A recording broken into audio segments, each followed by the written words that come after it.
players in the WNBA want to have a pegged revenue number the way they have it in the NBA.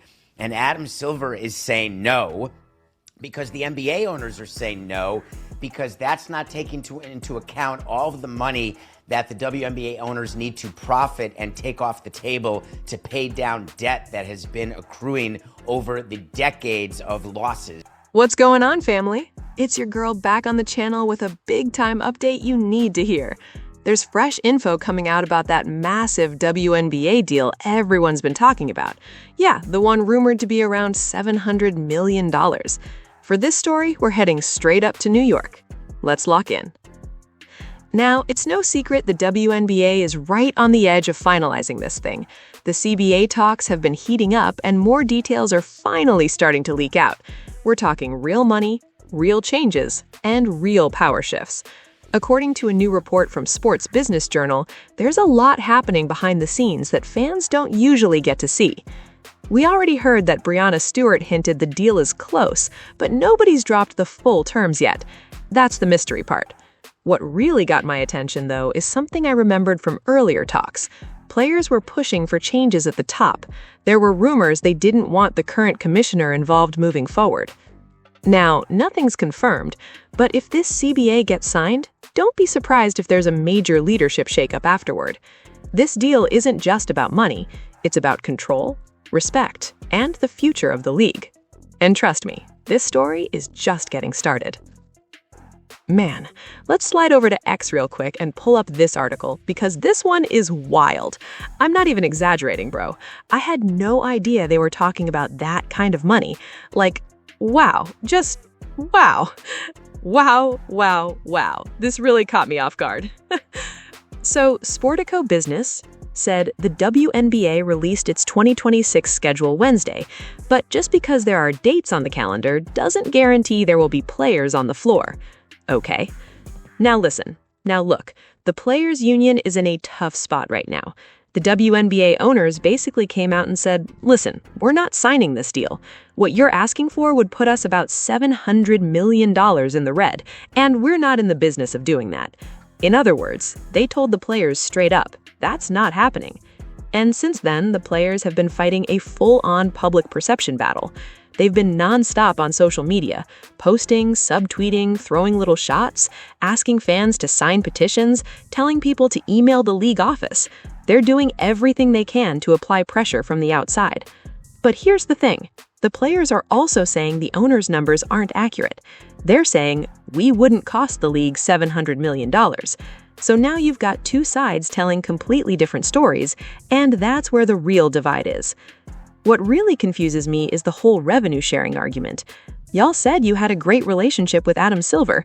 He already told you months ago there wouldn't be full rev share. Instead, salaries would go up. Now suddenly texts aren't getting answered. So yeah, that relationship might not be as strong as it looked. And right now, both sides are standing firm. This thing is far from over. Here's said inside the WNBA's $700 million-plus pay divide with Players Union. Said months into CBA negotiations, WNBA team and athlete union representatives agree on this.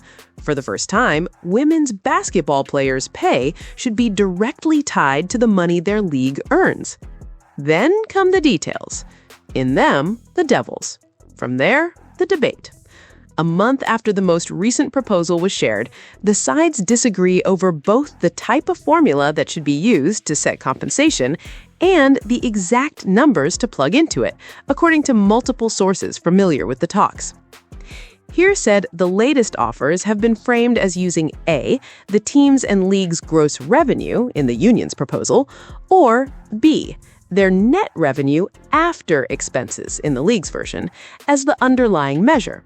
But in reality, the proposals are more complicated than those labels suggest. And further details around how the money would be divided across everyone from maximum salary stars to minimum deal vets remain largely unsettled. At this point, it's no longer hyperbole to say that the league's future hangs in the balance of those discussions, if discussions happen at all. Okay, So honestly, I don't think the future of the league is hanging in the balance. I think what's really happening is the owners are sending a clear message. Either you sign the deal we sent, or we're moving forward without you. And yeah, that means replacement players. I truly believe that's where this is headed. Look at the signs. The players are out here saying they haven't responded to our latest offer in almost a month. That tells you everything. If someone isn't responding, it's not because they're thinking, it's because they're not entertaining it at all. Then ESPN reported that the most recent offer from the players was basically the same as the one before, the same one the owners already rejected because it would supposedly put the league $700 million in the hole. So the players sent something back that looked almost identical. From the owner's perspective, that's like, why are we even going in circles? So now what do you see? The league is rolling out schedules. They're moving forward like business as usual. That tells me they're preparing for life with or without the current players. And here's the part nobody wants to say out loud. I believe the owners already have a date in mind. A quiet deadline. If the players don't sign by that date, they're going to hit the button, lock them out, and move forward with replacements. They haven't announced it, it's not public, but I truly believe it exists. This isn't bluffing anymore. This is business. And when business gets cold, things move fast. Now, here said, the WNBA has now created its own proposed model. While its latest offer would give players the equivalent of 70% of net revenue based on current projections, rising from 65% to 80% over the course of the deal, that ratio isn't explicitly guaranteed. The league's formula doesn't ensure that owners make a profit, and teams would bear the brunt of revenue shortfalls or increased spending, including costs outside of their control, according to a source familiar with the proposal. The deal would seemingly account for expenses as a percent of revenue, with the WNBA keeping roughly 70% of money earned to cover team and league operational costs, and the other 30-ish% being split between players and owners.